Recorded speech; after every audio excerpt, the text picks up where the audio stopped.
Y ahora el último excursus sobre el anticristo personal.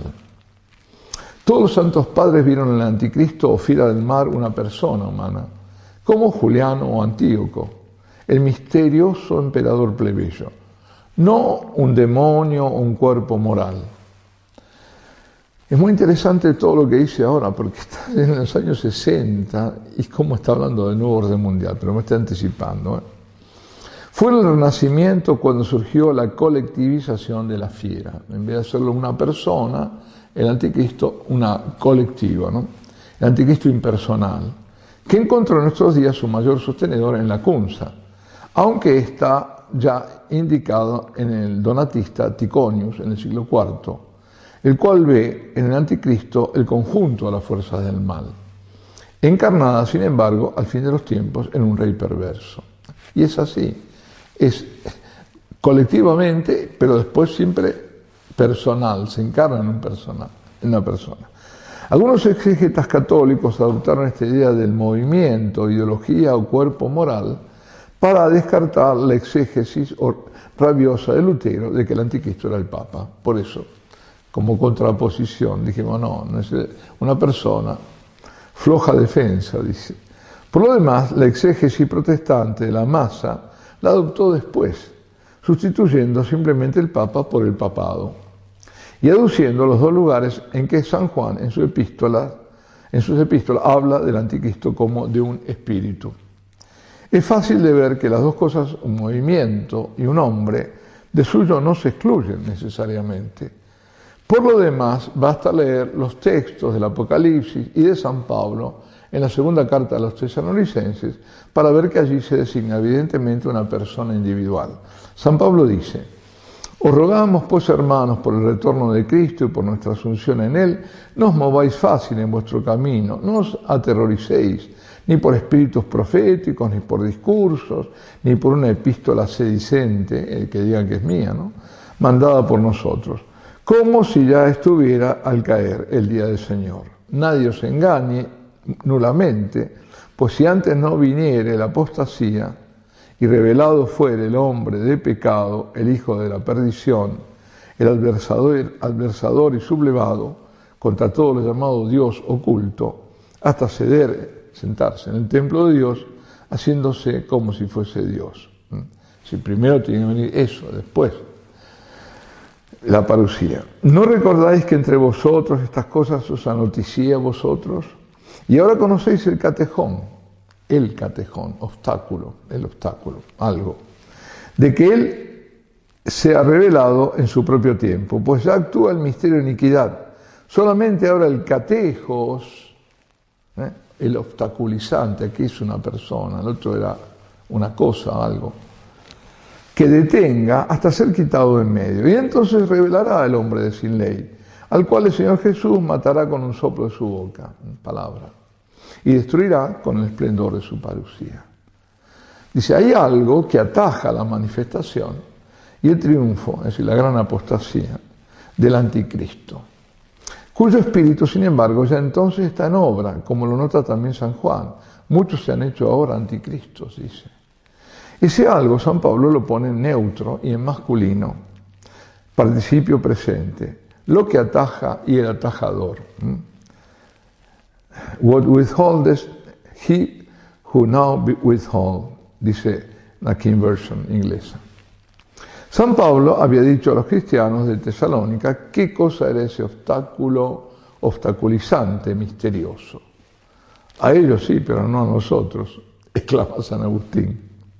Sin embargo, él, como los demás antiguos padres, vieron el obstáculo en el Imperio Romano, que con su organización política, su genio jurídico, su disciplinado ejército y su férreo orden externo, impedía la explosión de la iniquidad siempre latente, y en el masculino participio presente al emperador.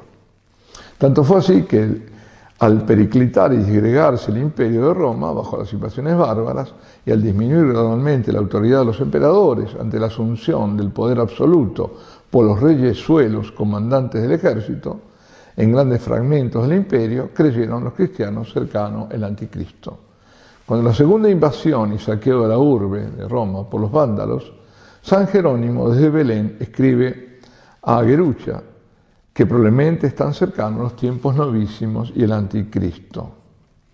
No se reveló el anticristo y entonces la exégesis patrística rectificó su punto de mira sin abandonarlo.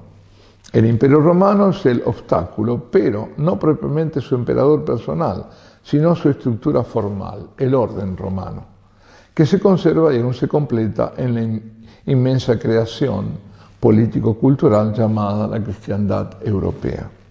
Newman admite que el imperio ha durado hasta sus días, en los 10 reinos que de él brotaron, e incluso un emperador de los romanos ha habido siempre hasta la Revolución Francesa, nominal al menos, y no solo nominal en los más grandes de ellos, Carlos Magno y Carlos V. Napoleón Bonaparte quitó su título y su poder al último rey del Sacro Imperio Romano Germánico, Francisco II de Austria, creando en 1806 la Confederación del Rin, preludio a la inminente hegemonía de Prusia.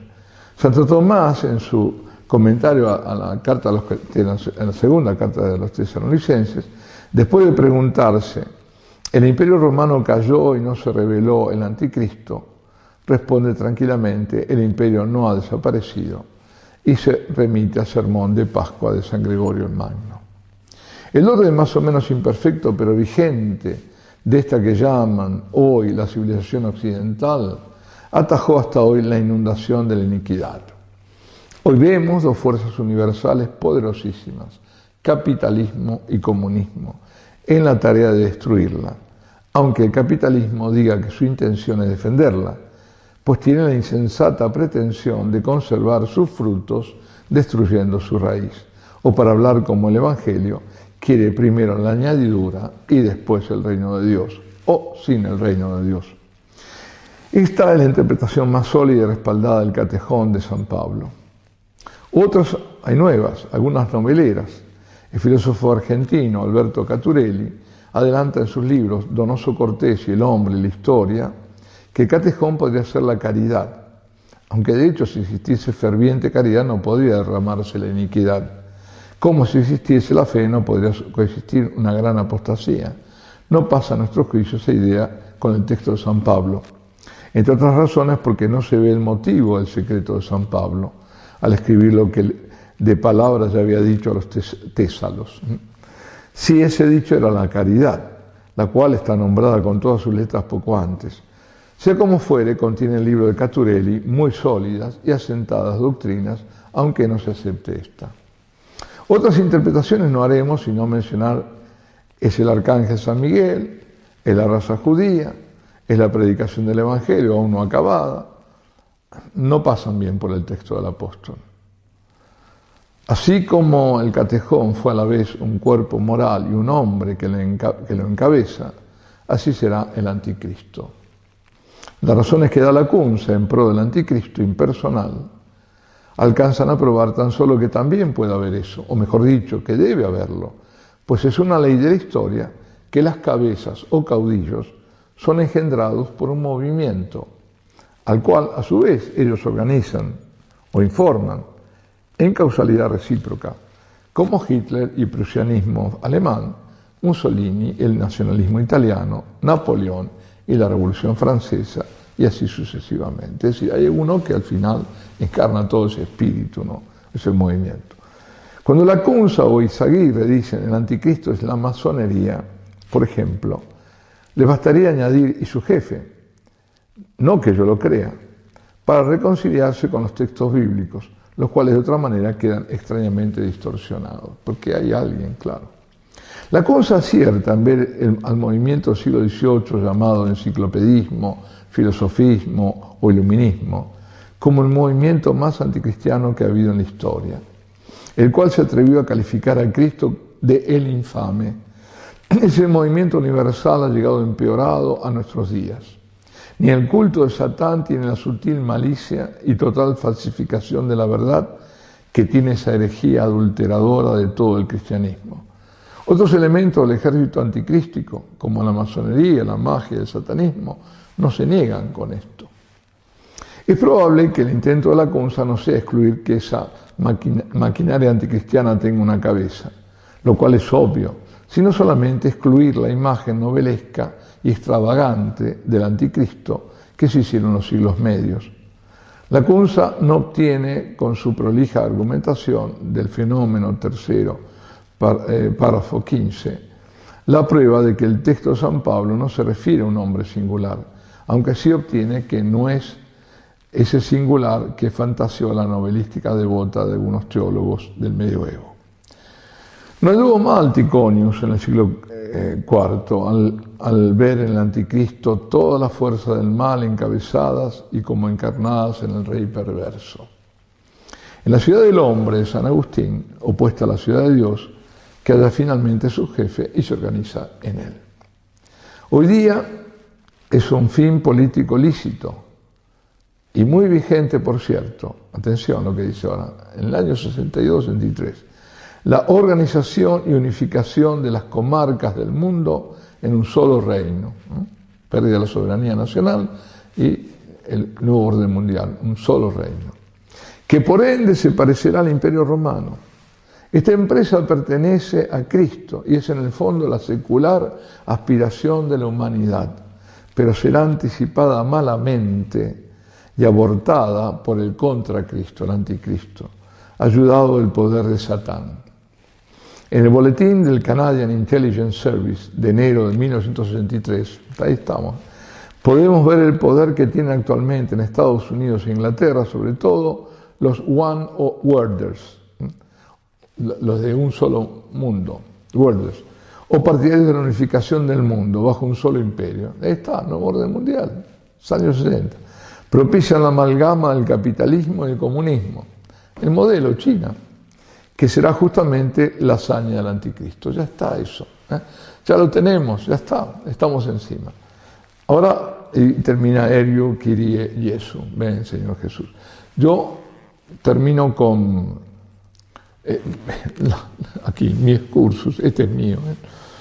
Creo, y esto porque nos hemos ido aproximando ya a ese tiempo, ya estamos pisando los talones, que el obstáculo es el papado, es un obstáculo espiritual. Y el obstaculizador, el catejos, es un papa, el último papa. Eso es lo que creo. Y creo no equivocarme, pero bueno, es una opinión más y no es así lanzada. Aquí nos detenemos.